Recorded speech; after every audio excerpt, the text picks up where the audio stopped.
Okay, so we're going to be looking at more relationships together using real data. And we're going to be calculating our R statistic. And it's simply the standard deviation of X and Y divided by the standard deviation of X times the standard deviation of Y. This is how we get our R squared value. And in order to calculate our R coefficient, the correlation value, the statistic, we simply just take the square root. That's all this is, just take the square root. So we're going to be looking at that together. And then this is basically how we calculate that SX, the standard deviation of X, standard deviation of Y. And it's exactly sort of what we've seen before when we want to get all of the values, sum them up, and pretty much divide them by that n minus 1. We'll look at that together in a second.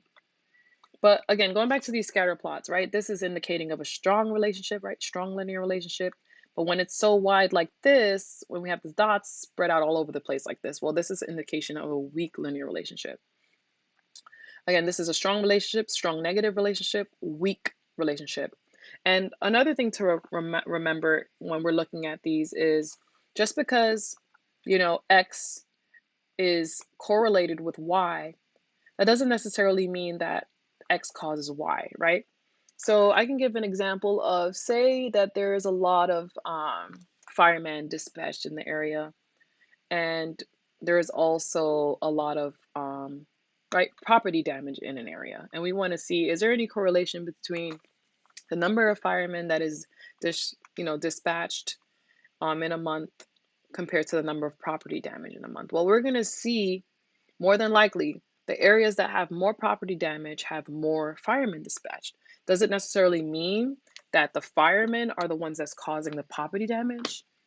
Not necessarily, but they're probably dispatched because they're there to probably help or remediate the situation. So that's a good example of where we can say, like, okay, there's a strong relationship here, but it doesn't necessarily mean that the fireman is the one causing the damage, right? It could be they're actually going out and being dispatched to help, cure whatever is going on with the property or save people or whatever the case is. All right, so again, we want to be using these to assess the relationship, the linear relationship between two continuous variables. Last lesson, we looked at two categorical variables, and now we're going to be looking at two continuous, right? So this is a linear relationship. So is this.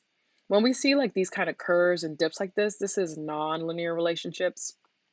They're still relationships, but they're non-linear. Right, so these are the best types of graphical representations for this kind of data. When you're looking at two continuous variables together, two numerical variables, X and Y, right? X being your predictor variable and Y being your outcome variable, your response variable. Scatter plot is the best representation for this. And we're going to see in a second how we can make scatter plots in Excel and in SPSS. All right, so let's get that to it. We're going to do scatter plot in Excel and calculation of R correlation statistic in Excel as well. And then we're going to do the same thing in SPSS. So let me bring out my Excel sheet. And for this example, I want to look at the relationship between age and blood sugar. Is there any kind of linear relationship between age and blood sugar? That's what I want to know. I want to fill these down. Okay, I have 10 people here, right? And I have their ages and I have their blood sugars. So what we want to do in order to calculate R, right, which is what we're going to do, is we're going to start out by doing, usually what we do is we're going to get, well, first of all, what we want to do is we want to know what's the mean age in our sample, right? The mean age, and if I do my Excel formula starting with my equal sign, I type out the function for the average, for the mean, right? Same thing. And I highlight the cells that I want to get the average run and I hit enter. So the mean age in our sample is about 45 years old, right? And look, like that seems like about right. The youngest age is 30, the highest is 60. And then let's see, we have the blood sugars here. What's the mean blood sugar here? Let's see, let's get the average, highlight my cells, hit enter.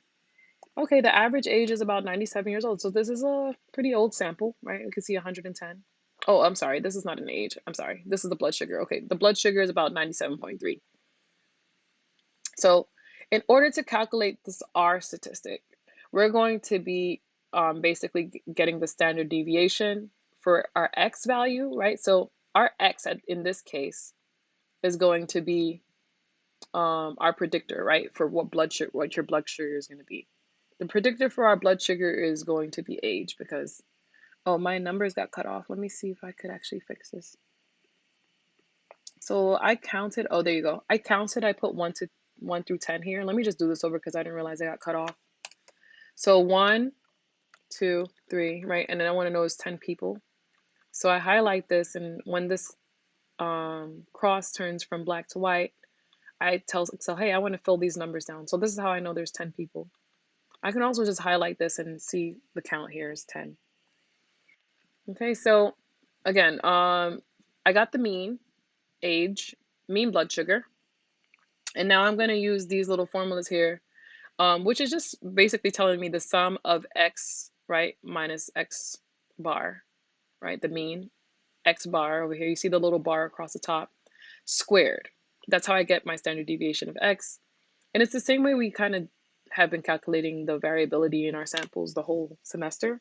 So let's start out with, we have our mean, and what we want to do is get the difference between each data point and the mean. So we do equals this data point, you want to subtract that from the mean, but we don't want the mean to change, remember, because we're going to fill all these down for each data point. So I'm going to put a $sign in front of B and in front of, sorry, B12, hit enter, and I'm going to fill these numbers down, right? Boom.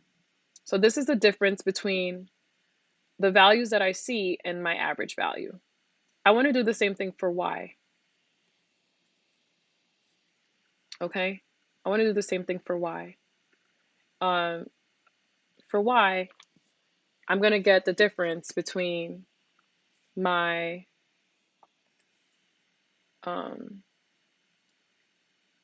observed value, which is, the data point, and the mean. The mean is here.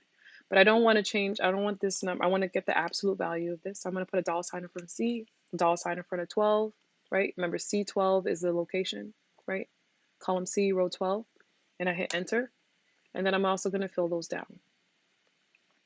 So this is me calculating my R statistic by hand. Next thing you want to do is, remember, we have x minus x bar, right? So this is what this is. And next thing we have to do is square it. So to get the standard deviation of x, and then to get the standard deviation of y, it's the same, right? These are calculated in the same way. So square this, multiply it by itself, right? And then hit enter. And I want to do that for all the values here. And I want to do the same thing for y. Multiply it by itself, click it, hit enter, and then fill those down. All right. So now I have, the values for my x bar squared and the values for my xy squared. So I have these values, right? But next thing it's telling me to do is to sum all of those up, right? That's what this sign means, summation. So I'm going to sum all of those up, sum the squares of x. I'm going to add all of these together, hit enter. Oops. I forgot to put in the sum functions. Equals sum. I forgot to do this. Hit sum. Highlight your values and hit enter. So here's the sum of squares for my x value. Next thing you want to do is get the sum of squares for your y value, right? And this is kind of like what we've been calculating all semester. Get the variability within the y, or outcome response variable. And then you hit enter there. Oh, I forgot to hit sum again. Let me just start over. Equals sum. And I get so excited I forget to put in the function, and then hit enter for y. Okay, so we get the sum of squares, right, for x, sum of squares for y, and then what we got to do is take those values and divide it by n minus 1. Let me just move this over really quickly. This is in the way. Move it right here. So in order to get the standard deviation, let me just move this also down a little bit so I can have some space. Okay, so what we want to then do is get, what we get is called the variance. That's simply when you take the sum of squares and divide it by n minus 1. So our n minus 1, we know we have 10 values, so our n minus 1 is going to be 9. So you want to do is divide this value by 9 and divide this value by 9. This, click on it, divided by 9, hit enter. And then in order to get the standard deviation, what we want to do here, right, to get these values is you want to take the square root of that. So equals square root, and we've done this before. Hit enter. So this is the standard deviation of x. And then again here, standard deviation, take the square root of the sum of squares divided by n minus 1, and we get 22.45. Let me move this over too. This is in the way. Maybe I can just put this here. Yeah. Right, because we're going to then, this is the formula for how we can calculate r. So it tells us here that the r squared is simply, oh, and I needed to calculate the variability for the sum of x and y. And then I want to divide that by the standard deviation of x times the standard deviation of y. Right, so in order to get the sum of squares, I'll do that in the next video, and you can see exactly how that's calculated.